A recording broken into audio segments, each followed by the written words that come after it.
किया जाए और उन्होंने काफ़ी एश्योरेंस दी है कि इंशाल्लाह बहुत जल्दी वो इसमें मज़ीद टाइम रिड्यूस करेंगे। हम बड़ी मुस्तक़बिल करीब में एक तफसीली मीटिंग भी करेंगे, माजी में भी की है प्रोजेक्ट के हवाले से। आज चूँकि तकरीब थी और वो यहाँ मौजूद थे तो उन्होंने कुछ अब तक की जो प्रोग्रेस है उसको शेयर किया है। तो अगर आप किसी का सवाल है तो डॉक्टर साहब ये बताएं, आप दाता ज़रूर के मानने वाले भी हैं, गरीब परवर भी हैं, महंगाई के जीन से आप तो नारा लगा के नून लीग आए थे कि महंगाई से निजात मिलेगी, पिस गए हैं, लोगों के पास पैसे नहीं हैं खुर्दुल शेशिया खरीदने के लिए, तो नून लीग आगे इलेक्शन में कैसे जाएगी जबकि तरीके इंसाफ आ रही है आपको डैमेज करने के लिए? आप लोगों किस तरह लीड दें? देखिए बात यह है कि जो महंगाई है वो ये हुकूमत नहीं लाई, ये आपको ज़रूर रजिस्टर होना चाहिए।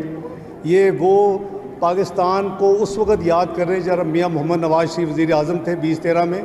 मुल्क जो था वो यानी बहुत बुरी हालत में था और ये उस वक़्त यानी प्रोजेक्शन की गई थी कि ये 6 से 7 महीने में जो भी पॉलिटिकल पार्टी जीत के आएगी वो इस मुल्क में डिफ़ॉल्ट डिक्लेयर करेगी। अल्लाह के फजल करम से मियाँ नवाज शरीफ साहब की क़यादत में सिर्फ 3 साल के कलील अरसा में 2016 तक पाकिस्तान दुनिया की 24वीं बड़ी मईशत बन चुका था और तमाम महंगाई कितनी थी 2% और जनरल महंगाई कितनी थी 3.6% और तरक्की का रफ्तार पहिया क्या था 6%। शरह मुनाफा के लिए मैं सूद का लफ्ज़ इस्तेमाल नहीं करता, वो 5.25%। तो फिर जो मुल्क में एक कॉन्स्पिरेसी के तहत उनकी वजारत उज़्मा को ख़त्म किया गया, मुल्क में अफरा तफरी फैलाई गई, एक जो हाथ से चुने हुए था 2011 में ये इसी मीनार पाकिस्तान के नीचे करोड़ों रुपये लगा के जिसको इंट्रोड्यूस किया गया था उसकी हुकूमत लाई गई, 2018 का इलेक्शन चोरी किया गया और उसके बाद जब उन्होंने छोड़ा तो पाकिस्तान की मईशत 24वीं दुनिया की मईशत से 47वीं मईशत बन चुकी थी।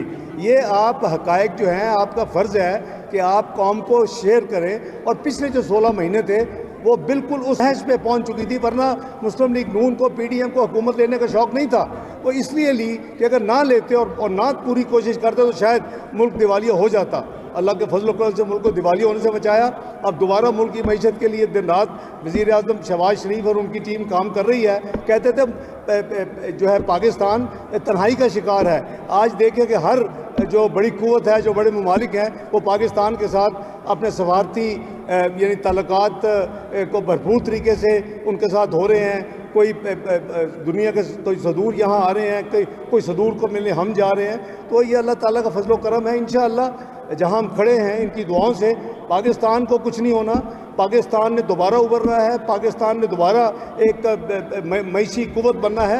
ये ऑलरेडी एटमी कुव्वत है मियाँ नवाज शरीफ साहब के ज़माने में, ये ऑलरेडी मिसाइली कुव्वत है मियाँ नवाज शरीफ साहब के ज़माने में। इसको मुआशी कुव्वत बनाने के लिए मियाँ शहबाज शरीफ उनकी टीम दिन रात काम कर रही है। इंशाअल्लाह वो दिन दूर नहीं जब हम इन भंवर से निकलेंगे, महंगाई भी नीचे आएगी।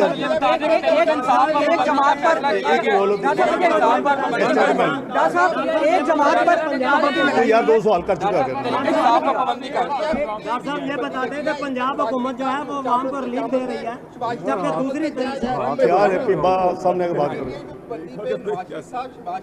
और आप तमाम लोगों की राय यही है जो कि मीडिया के ऊपर वज़ीर इत्तलात। देखें भाई, वज़ीर इत्तलात साहब ने बड़ा क्लियर ये कहा है कि अपने इत्तेहादियों के साथ अपनी लीडरशिप उन्होंने देखें एक चीज़ तो प्रूवन है, 1.5-2 साल पहले एक ECP के पास सारा सबूत मौजूद है कि वो फॉरेन फंडेड जमात है और सिर्फ मुसलमानों ने नहीं दिए, पाकिस्तानियों ने, उसमें यहूदियों ने, ईसाइयों, बहुत लोगों ने पैसे दिए हुए हैं। ये एक हकीकत है जिसको कोई जुटला नहीं सकता और उसी की बुनियाद पर इलेक्शन कमीशन ने कानून आइन के मुताबिक फैसला किया कि एक फॉरेन फंडेड जमात है।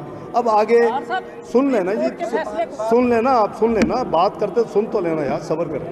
अब बात यह है कि ये फैसला जो है वो ऑब्वियसली लीडरशिप के पहले इसको देखेगी, जो वज़ीर इत्तलात ने कहा है, उसके बाद जो हमारे इत्तेहादी हैं उनसे मशवरा होगा और कानून आइन के तहत होगा। यहाँ जो कानून आइन के खिलाफ जो फैसले होते हैं सियासी, वैसा कोई फैसला नहीं होगा। इंशाल्लाह कानून आइन के तहत फैसला होगा।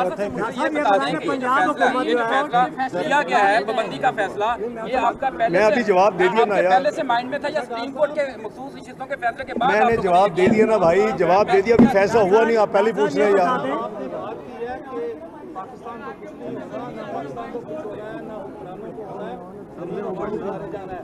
हुकूमत का एक ही मसला है इमरान खान पाबंदी, अवाम का तो आप बिल्कुल गलत बात है। अगर हमने करना होता तो बहुत कुछ हो सकता था। हमने कानून आइन के तहत जो प्रोसेस है, हुकूमत उसमें कोई टेम्पर नहीं कर रही। ना सुबह शाम इमरान खान साहब की तरह DGI को बुलाती है, ना DG नैब को बुलाती है, ना चेयरमैन नैब को बुलाती है। आपके सामने है। तो इसलिए बात यह कैबिनेट अपना काम कर रही है और जो कानून आइन के तहत जो मामला हैं वो खुद ब खुद तय हो जाएंगे। अब बात यह है कि आप ये ज़रूर सोचें कि मुल्क की सलामती हमें सबसे ज़्यादा अजीज़ होनी चाहिए। पाकिस्तान सबसे पहले होना चाहिए, मैं हूँ या कोई और हो। अगर वो पाकिस्तान की सलामती के ख़िलाफ़ को काम करता है तो वो हमें काबिल कबूल नहीं है। इसके अलावा सियासी मुफाहमत हो सकती है। मैं सारी ज़िंदगी मुफाहमत करता रहा हूँ। इसी PTI के धरने मैंने मियां नवाज शरीफ साहब की इजाज़त और उनके डायरेक्शन पे उनसे बातचीत करके उठाए, तो ये बात नहीं है। लेकिन 9 मई का वाक़या काबिल कबूल नहीं है और जो उसमें मुलव्वस हैं, जो भी हैं, कानून आइन के बाद उनको सज़ा होनी चाहिए। बहुत शुक्रिया।